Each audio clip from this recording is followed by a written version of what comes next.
Coach, you deserve a seat. Comeback victory. I'm going to take you up on that one. Comeback victory number 2 in dramatic fashion, 29-22 tonight. Jeff McNeil, the Houston Herald, joined by Tiger coach Eric Sloan. And Coach, what do you say after that one tonight? Props to the kids. We're far from being at full strength, and we've got about 3 guys down right now, both sides of the ball, and it's next guy up mentality, and we kind of challenged them. You gotta step up. You gotta care more about the guy to right and your left than you yourself, and whatever it takes to win, we gotta do it. And they rose to the challenge in about 2 minutes left. It's back to the wall, 3rd and 7, 4th and 7, something like that, and clutch throw, clutch catch. Then we just kept going. I don't do injury reports all the way down the roster, but if I did one, it'd be forever long. Talk about the adversity you guys faced, not only the injuries you had coming to the game, but the guys getting hurt during this game as well. I don't know that I've experienced that one either. It's just, you get to looking, and then all of a sudden, boy, you got some kids that have not had any varsity minutes that are freshmen, sophomores, and, Dawson Cook, he played a lot for us at offensive guard. That's a freshman, and he did a great job. Baby Shock did a great job stepping in, playing some guard. He's a first-year player. Hayden Dixon, he stepped up. And Ethan Kelly was kind of bummed there and come in, return some kicks for us, and he didn't act like a freshman. So it was good to see some of those young kids kind of get thrown in the fire a little bit, and they rose to the challenge and they did some really good things. Your team scored 1 minute to this ball game and led the entire way until Willow Springs. They scored with 8:08 to go. Forced us to a 3-and-out. We forced a 3-and-out, so we took that final possession with 3 minutes and 58 seconds left in the ball game, starting on our own 38, got to the 40 and faced a 4th and 8. And your quarterback Nathan Pointer found Ethan Kelly on a sliding catch, and really a game-saving play right there. But what do you say on both ends? 2 seniors that came up big when they needed it. Yeah, absolutely. And Ethan's kind of running on one wheel there. Took a helmet to the hip early, and we really tried to limit how much he played on offense just to try to save his legs, especially with Matt Narr down. Here we are right into the meat of the schedule, and we're trying to save health if at all possible, and that's a must-have situation. And 2 seniors step up, and 2 of our captains, and we called it, and we said we got to stem off at the chains. You got to be sure you pass the chains, and Nathan threw it where only he could catch it, and Ethan did a great job. Just went down and got it. At that point, you still had you're only 44 yards. You had 44 yards to go, and Nathan again gets Connor Clifton, and then you start running the ball again.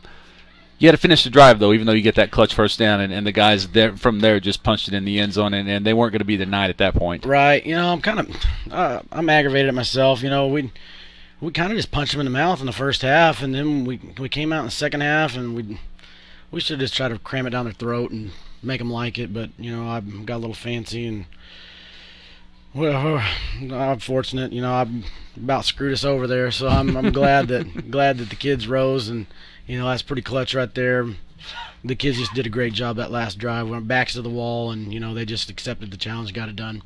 This reminds me of what we talked about after the St. James game when we won that game in a lot more dramatic fashion, but same thing. This you can start to see the morale and the attitude of the program change. It wasn't too long ago that a Houston Tiger team just would have folded after giving up a big lead, and there really is no quitting this team. And we've just seen it time and time again this season that these guys are just not going to go down easy. Yeah, and there's every opportunity to quit right there. We blow that big lead and go down just 22-21. I don't know what it was, something like that, and 8 minutes to go, and we're just not getting anything going offensively, and I'm thinking we're not getting many calls by the refs, and we're looking for any kind of answer, and just things weren't going well, and it just kind of, I don't know, somebody said it, we got this, we're gonna win, we're gonna be fine, and they were spot on. So you can just see it when we start moving the ball. It's just like, here we go, run the same play, and the kids are calling it, and Andy Edwards, bless his heart, he would love for every play just to be ran behind him, and that's what he just continually screams at us, just run it behind me, let me pull, let me be the guy. So I love that when a kid's beating his chest a little bit, just saying, "Follow me, I'll make a hole." So it's awesome. I'm so proud of these kids and the fight that they continue to have. And you said it. I mean, teams in the past they'd have folded and they'd have let one get away tonight. And I'm just so proud of them and the fight that they showed. You and Coach McCroskey shared a hug on the sidelines as he came down from the box at the end of the game there. How nice was it to have him with you tonight? Oh, it's great. Coach Mack and I have been together a long time, and this disease he battles. It's awful. I hate it so much, and he puts so much into this program, into these kids, into the school. I mean, he just does so much. And it's so unfortunate you get a guy with so much love and care and passion towards something to see him battle the struggles that he has with this Parkinson's. And he had such a rough week, and he wasn't around at practice, and it was bad enough. We didn't get to talk a whole lot this week, and we got to talk on the phone the other night. It was really nice, and I was so glad to see his ugly face and hug and kiss on him a little bit. And he's just such a great guy, and we've been through so much together. So it's awesome to see him up here and starting to feel better. So I wish nothing but the best for him, and hope he can kind of get some strength back and get him back with us full time. Let's rewind. We talked about the ending a lot, but let's talk about the beginning of the ball game. Your team had only scored 8 points in the first quarter through the first 6 games. Come out, get the opening kickoff, 2 plays and into the end zone. 1 minute into the game, you're up 7-0, and then scored on the next drive again. And like you said, just ramming it down their throat with the running game. But I'm sure you were thrilled with the way that you guys started this game after what's kind of been a struggle for you guys this year. It was kind of funny. I always want to play defense first. Coach Coop does a good job. We go 3 and out. Then we get the ball to start the second half. But with Keegan out, that's our leader on defense. So we're a little light in the pants there, and a young kid. So we decided to take the ball. And I told Coach Coop, I said, "Hey, it'll only take me 3 plays. We'll score in 3 plays, and you'll get the ball back with a 7-point lead." And he kind of grinned at me, and I guess it happened in 2. 2, yeah. I kind of grinned at him. I said, "Sorry, I had 2 plays." And I'm proud of these kids. They come out ready to play, and that's what we talked about. This game's huge for district standings, and I thought we were going to go down, but I hope we stay in the air. It is big for the district standings. We just got to keep winning, and hopefully keep yourself in a position to stay in the top 4 seeds, and get to host that first round. And that's what we talked about. And man, we come out on fire. So I just so proud of those kids and their work and accomplishment. We just we gotta just keep fixing those little things and keep drives alive. Saw a lot of Stephen Logan tonight. You called his number a lot of times and had a really nice game, his best game of the year. Oh, it goes back to that: if it's not broke, don't fix it. So he ran like a man tonight, and it was so great because we always want our backs, touch them linemen, push off the linemen and then go to the open hole. And, he just kept pushing on them linemen and kept tiptoeing along the sideline. And finally it opened up. Austin Shock and Chance were just blocking great. Whitley Welch, oh my goodness, what a game. I mean, he's not going to show up in the stat book, but the things he did up blocking. I mean, Ethan Kelly's little bubble pass there. I mean, that's Whitley Welch.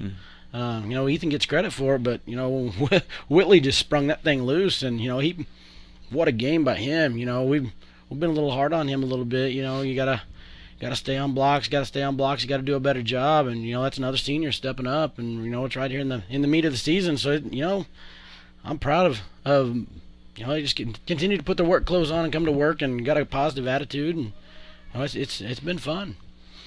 One of the keys for your program or for your defense especially, is lining up and making sure you guys are in the right place before the ball is snapped. How'd you feel you did that tonight? Okay. I don't know. We'll have to evaluate some film, but and that's what hurts. We had no idea Keegan wasn't going to play, and I mean he practiced all week, and we didn't get him. And he's our vocal leader. He does the putting people in place and directing traffic, and that's difficult. And we've kind of moved Chance and Stetson spots, so neither one of them are kind of used to making those calls right now. So it does put us in situations, and we knew they had really good athletes. Coming in, we thought we were a little better than them up front, but their athletes. Coach Friss was like, I don't know. I'm like, well, you got some crazy fast kids.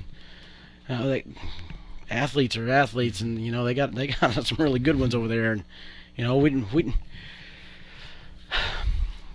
didn't do a real good job corralling them. The Wake kid playing quarterback. I mean, he ran for no longer than Coach Friss has had this system together. I mean, he ran the option stuff to a T, and I mean, we about got him on the ground. He's pitching it, and I mean that's what you got to have. And unfortunately, he's not a senior, so he's only going to get better. But Coach Friss definitely got this thing going in the right direction, and he's a great guy and a hard worker. So they're going to be a thorn in people's sides for a while. Well, next Friday night you return home. It's senior night, and also the Mountain Grove Panthers are coming to town. Are you going to have enough healthy bodies to put out there for a team? And then also, all joking aside, your thoughts on facing Mountain Grove here in week number 8 of the season? I don't know about the healthy bodies part, but if you can't get up for that group, you don't have a pulse. So, we're not going to make any excuses. Bumps and bruises, everybody's dealing with it this time of year. So,